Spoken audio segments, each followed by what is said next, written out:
رب العالمين ثم الصلاة والسلام على أشرف الأنبياء والمرسلين. الحمد لله الذي نصر عباده المؤمنين وأذل بقدرته وعزته الكفر والكافرين، وأشهد أن سيدنا ونبينا محمد عبد الله ورسوله وصفيه من خلقه وحبيبه، وصلى الله وسلم وبارك عليه وعلى آله وأصحابه والتابعين لهم بإحسان إلى يوم لا مرد له من الله. أما بعد، فأيها الأحبة، ففي كتاب الله سبحانه وتعالى 114 سورة، ومن بين هذه السور سورة يسمى سورة الكافرون، وهناك أيضا سورة تسمى سورة المؤمنين أو مؤمنون، وهناك أيضا سورة تسمى سورة المنافقين. فمن هو المنافق وما هي صفات المنافقين؟ فاعيروني بالقلوب والأسماء، فالله سبحانه وتعالى أسأل أن يجعل كل كلمة أقولها هنا خالصة لوجهه الكريم، وأن يجعلكم أيها المستمعون الكرام من الذين يستمعون القول فيتبعون أحسنه، أولئك الذين هداهم الله وأولئك هم أولو الألباب. أما بعد، فأيها الأحبة، من صفات المنافقين أولا الكسل في العبادة. قال سبحانه وتعالى في محكم التنزيل: وإذا قاموا إلى الصلاة قاموا كسالى. وإذا قاموا إلى الصلاة قاموا كسالى. musidɓe julɓe tedduɓe teddirɓe l'islam, ɓawon yettude Allah subhanahu wa ta'ala, du'aɗo nelaɗo makko on sallallahu alayhi wa sallam, kanko e ɓeygure makko nen fof e sahabaɓe makko ɓen. mi salmini on salminago l'islam, salminago yimɓe aljanna ka aljanna. yo Allah waɗa on kala heƴitiɗo nde yewtere ɗo jeeyaɗo yimɓe aljanna. hara inchallah khutba men on ko yiiloto suratuji 114 hino ka nder alqur'an. suratugol gon ton Allah innigol ko simore ndi fi heferɓe, simore go inde ko simore nde fi gomɗinɓe, nde simore o innine ko simore fi nafiqiɓe. ko hommo woni nafiqi, ko honɗi woni sifaji nafiqi? en wowlay ɗo toɓɓe 10 ma toɓɓe 11 ko ɗen toɓɓe ɗon ɗimmandeji ɗon andirten kaarijo ko o nafiqi. yo Allah dandu en tawede mum. toɓɓere aranere en ko wiyete kon alkasalu, ngamelo fil ibadati ka dewal. golle adna yanko ɗen fof a amata gollugol ɗe, kono si hewti ka golle dewal ɗon haray hiɗa ami. juulugol nayo juutu, bayana nayo neɓu, jangugol qur'an a hettotako, yahugol ka wajete a hettotako, ɗum ɗo fof hiɗa amani. kala jogiiɗo o sifa ɗo o heɓi mande gotum e jeyaku e mandeji nafiqi yagal. ko ɗum Allah daani: wa iza qamu ila salati, si ɓe immike ɓe darike fi juulugol ngol, qamu kusala, ɓe immo hara ko ɓe amuɓe, yura'una nasa, hara hiɓe yino yimɓe ɓen kadi, fiyo yimɓe ɓe yiyamɓe wondema hiɓe juulude, ma hara ko ñande coñci kesi heɓi o ɗin ɗon ɓorne ɗi yaare ka juulirde. ɓay coñci jani goo hino toon basenji e ko nanditata e muɗum, ala ka ɗin ɗon yahata siwona ka juulirde. ngaamu amugol fi rewgol Allah ko mande jeyanuge sifaji nafiqiɓe. النقطة الثانية أيها الأحبة من صفات المنافقين قلة ذكرهم لله عز وجل. قلة ذكر الله سبحانه وتعالى صفة من صفات المنافقين. قال سبحانه وتعالى: ولا يذكرون الله إلا قليلا. mande ɗiɗaɓere nden e mande nafiqi ko fanɗingol jantagol inde Allah, jangata qur'ana buyi, insinotako buyi, juulata ene laaɗo sallallahu alayhi wa sallam buyi, hara ko woni yo hino hawji, hay si salminama ɗi zicruji watteɗi ɗon si on tigi immo hara hay ɗum hara on tigi hino hawji wala yazkuruna allah ɓe jantota ko inde allah few illa galila si wona go kunni hara ko fiitungo hino hettora kala mo neɗɗo kadi siforɗo sifa ɗum ɗo hara o heeɓi mande ɗiɗaɓere nden e mande nafigi yagal ko allah inni ka qur'an qala subhanahu wa ta'ala wadhakirina allaha kathiran wadhakirat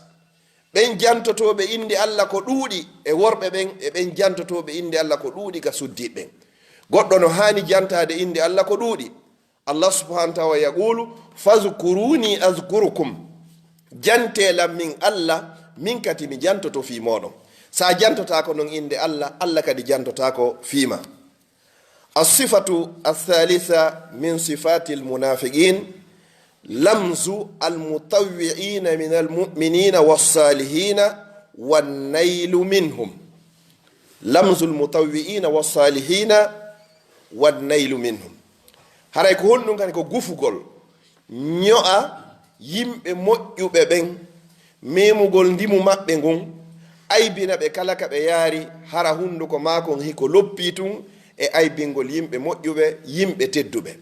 hara koye hoore kadi hunde ko a joganaki dalili e muɗum ɗum ɗo woni sifa tataɓo e mandeji nafigi kala neɗɗo ka inna oɗo ko tedduɗo a heɓanaymo a yaltinanaymo ayyibihum kala ka inna oɗo hino moƴƴi a yaltinanaymo ayyibihum fiiɗiɓugol konko ɗon kala ka goɗɗo wowla inde moƴƴere a etoto ha ɓisa ɗon gokkum ko bonnata konko jama on sifino e hoore makko ko moƴƴi ɗum ɗon kadi ko mande jeeya ɗum e nafigi yagal النقطة الرابعة من صفات المنافقين الاستهزاء بالقرآن الكريم والسنة النبوية المطهرة هذه هي الصفة الرابعة من صفات المنافقين يقول سبحانه وتعالى قل أبي الله وآياته ورسوله كنتم تستهزئون لا تعتذروا قد كفرتم بعد إيمانكم ko on woni sifa nayaɓo e sifaji naafigi ko jalnorgol qur'ana on jalnora sunna nelaɗo on sallllahu alayhi wa sallam aybina yiya goɗɗo himo acciti waare jalamo yiya sonnajo no waɗi coñci l'islam jalamo yiya sonnajo no waɗi hijab nigab jalamo ma yiya goɗɗo no tentini coñci muɗum ka ñentingol sunna on jalamo aybinamo ma goɗɗo inna min min salmodirta e rewɓe aybinamo sifa wano waɗin piiji hara ko l'islamu on addi l'islamu on jaɓi l'islamu on tabintini hara an ko ɗin woni ko jalkitata wo kala jaltitiɗo ɗiɗo haray a yeddi allah a yeddi nelaɗo allah a wonti kefeero ɓaawo a wonde ɗum haray julɗo haray si tawi wawarima welde ko ya terto ka woni ɗon hara jalari a aybinari الصفة الخامسة من صفات المنافقين الوقوع في أعراض الصالحين غيبة وحقدا الوقوع في أعراض الصالحين بالغيبة والحقد توبر جوابرن كناتغول انديمو e dambe yimɓe moƴƴuɓe ɓen hara ko ño'ugolɓe e añugolɓe añiraaɓe e hoore ko a jogaaki dalil hay e hunde ɓay tun o welarima on iwdaare sengo woto ma ɗum pehe mon ɗen wawari fottude pehonɗo fewjoje mon ɗen wonari hunde wotere ma o wonari ka nder saku humma a waɗarimo ko faalaɗa kon naata e aybingol mo a anda ko homboni ko honto o iwri o ko ɓi ɗum ɗo e ɗum ɗo fi bonnugol tun hande kadi ndimu makko ngon nelaɗo sallllahu alayhi wa sallam hiɓe haɗi ɗum hiɓe waɗi kamba molanaɗo e neɗɗo yuwayɗo ndimu goɗɗo haray koye wattan hakkille ɗum qala subhanahu wa ta'ala salaqukum bi alsinatin hidad ashihatan ala alkhair fi honɗum ɓe yuwira on hara ko ɗenɗe welɗe no woodi woɓɓe ɓe allah on okki wawgol yewtugol hara ɓe yewtay ha ɓe convainca hara koye hoore fenade woni ko ɓe jogi ɓe yewta ko woni ɗon kon fof hooloɓe hara e hoore ko ɓe wowli kon fof hara ko fenade ɓe convainca ɗum ɗon fof kono hara ko ɓe wowli kon fof la asla lah mara dalili hay e hunde ɓeɗo wiyete naafigiɓe ɓen ko ɗum si nelaɗo sallllahu alayhi wa sallam hari si yimɓe haɓino ari ka maɓɓe ñawugol ɓe yewti ha yeru ko feeñani nelaɗo ɗon kon ɓe inni ko kaarijo jogii goonga ɓe makayno honɗum awa ammi jonnitima gonga sabu ko yewtuɗa kon sabu ko feeñanilan ɗo kon siɗa ha andi pellet wonnema hina an jogii gonga andu ko ƴulɓere yiite jeyaɗum e ƴulɓe yiite jehannama ko ɗum woni komi jonnuma fi hon non ko sabu ko wowli ko wowla ko wahayo ala e maɓɓe arari e maɓɓe wonnema oɗo mari gonga ma ko oɗo mari gonga haray woɓɓe noon allah no okkiɓe ko wiyete kon fasaha wowgol wowlugol hara si wowli ɗo wallahi jama on fof yaada e on tigui inde moƴƴere allah walla ma konko allah okkuma ɗon e nema wowgol wowlugol hara koye hoore gonga wonɗa e wowlude hara ko li waji hillahi kadi woni ko wowlirɗa أيها الأحبة النقطة السادسة من صفات المنافقين التخلف عن صلاة الجماعة التخلف عن صلاة الجماعة قال عبد الله بن مسعود قال عبد الله بن مسعود رضي الله تعالى عنه وأرضاه وما تخلف عنها بمعنى وما تخلف عن صلاة الجماعة إلا منافق معلوم النفاق والعياذ بالله رواه إمام مسلم وما تخلف بدون عذر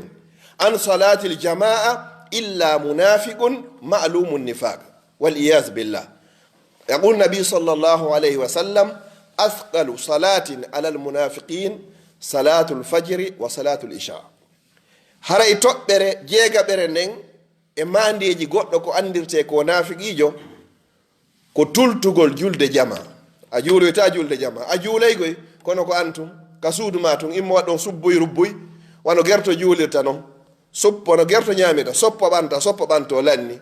joni noon kunɗon noon hande kadi fiya hetto tun heñe hande kadi mais julde jama a yahata hara mara kadi hay ganto hunde an hiɗa juulude kono ko a jeeyaɗo e nafiqiɓe ɓen abdoullahi ibnu masud o inni wo tultata salota ko yawgol juuloygol julde jama ka juulirde wo si wona aade naafiqiijo anndaɗo kadi naafiqiyagal muɗum bi mana mo naafiqiyagal mum ɓangi feeñi ko on tun saloto yahugol juuloygol julde jama ka juulirde mo juuli julde jama ka juulirde himo mari baraji nogayi e jowi filla yegoɓe inni nogayi e jeeɗiɗi joni noon si tawi ko an tun juuli haray ko moƴƴere hu gootu baraji hu gootu woni ko jogiɗa joni noon angal yahugol ngol ka juulirde tentinino noon enen worɓe ɓen haray ɗum ko mande jeeya ɗum e mandeji naafiqi yagal nelaɗo sallllahu alayhi wa sallam aaden gooto bunɗo arno ka maɓɓe o yini nelaɗo sallallahu alayhi wa sallam mi mara ko ɗowalan mi mara ko ɗowtalan fiyo mi yahu ka juulirde juuloy gongol ene miɗo wawi juulude ka suudu nelaɗo sallllahu alayhi wa sallam ɓe maaki hi juulu ka suudu ɓay an hiɗa jogii nganto bunɗo on o hucciti o yehi ha o muutoyi nelaɗo sallallah alih sallam nodditimo ɓeyni nodditemo o noddita o wari ɓe landimo ɓeyni ene si noddinama a nanay ko noddina kon o inni hi nelaɗo maaki fa a jeb hara yaw juuloya ka juulirde ko an noon andi ko honno gerdata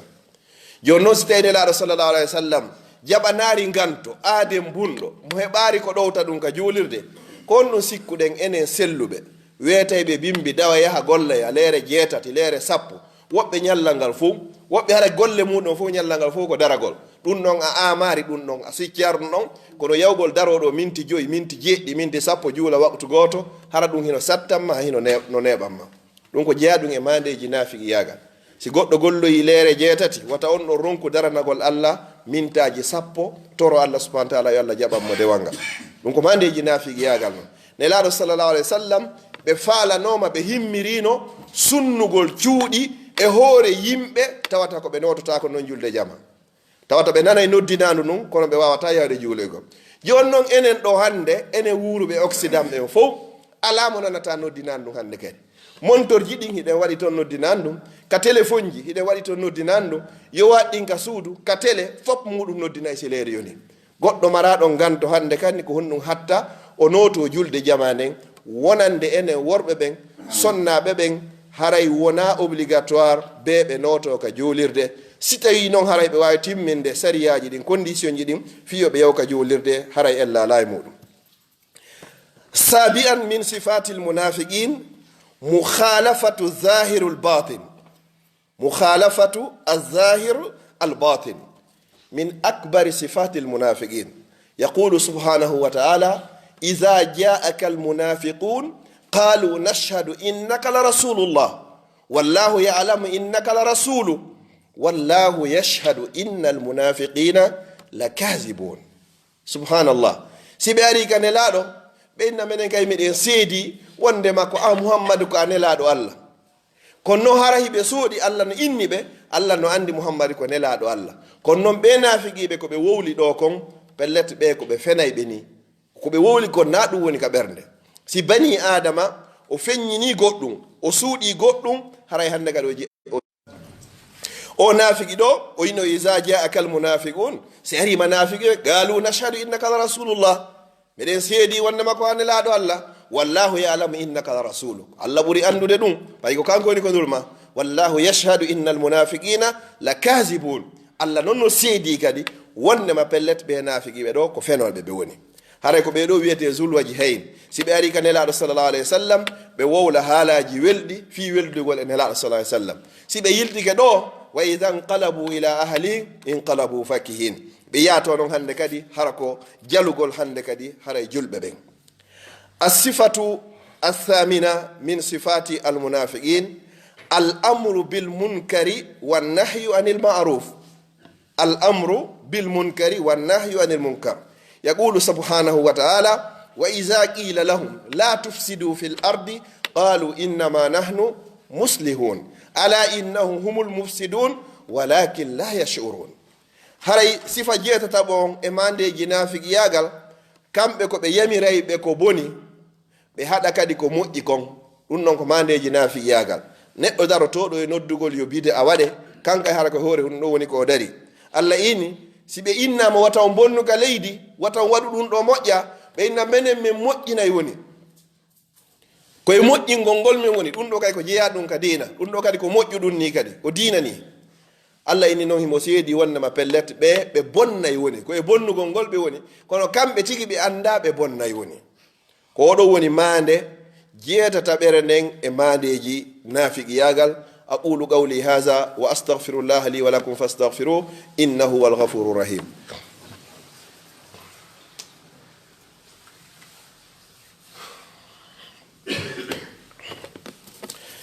الحمد لله على نعمة الإسلام وكفى بها من نعمة،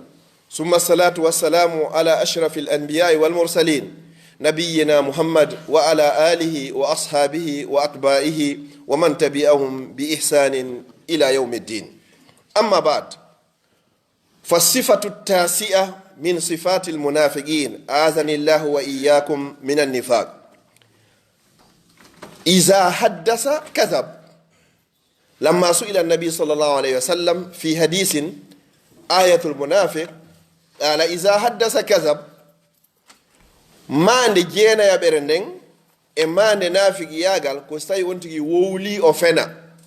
hara kala ko o wowli ko fenande, hara yehino ha hakkunde yimɓe ɓen hande kadi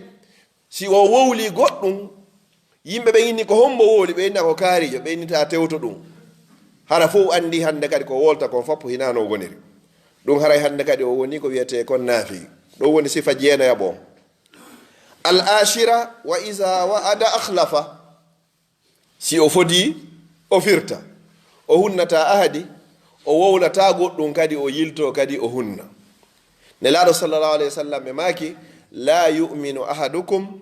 hatta yuhibba li akhihi ma yuhibbu li nafsi wa hatta yatajannaba alkathiba fi misahihi.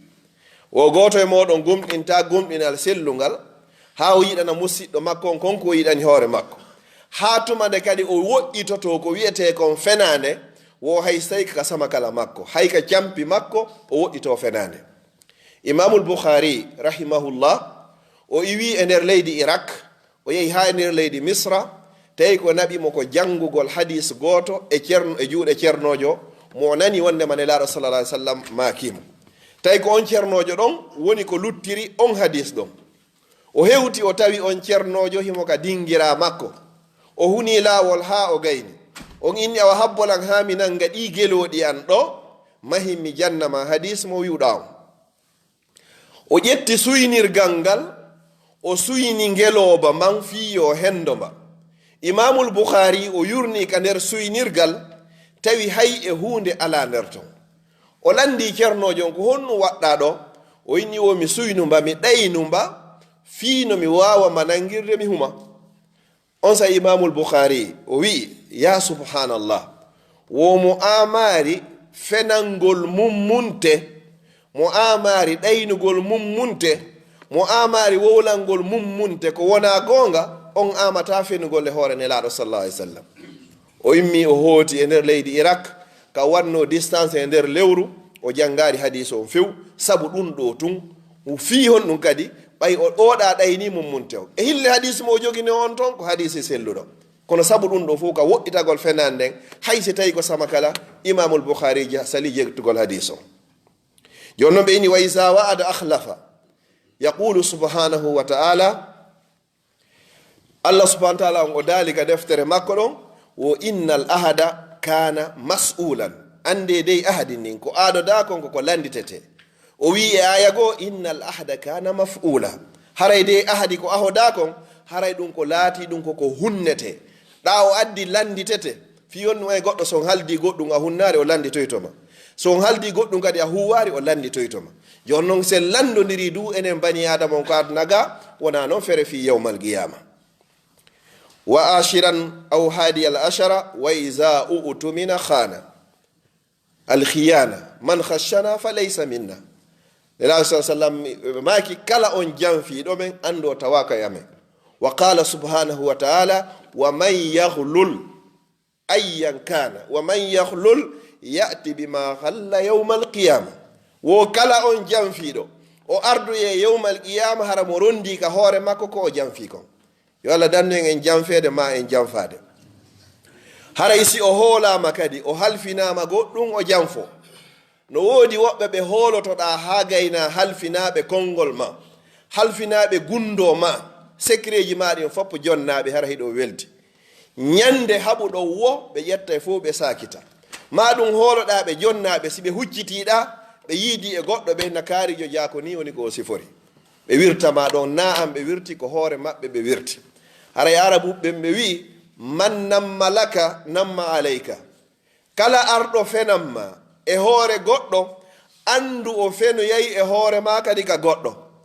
joma hakkil ko noon taskorta, si goɗɗo ari nimɗo falama yetade ɗo gundo kono noon ta yeeto goɗɗo dey, sa jonni on ɗon gundo o yeetoy to goɗɗo kadi o inna on kay wata yeeto goɗɗo go, on ko nafiqijo noon. yalda dandu en sifa ɗin sifaji ɗon.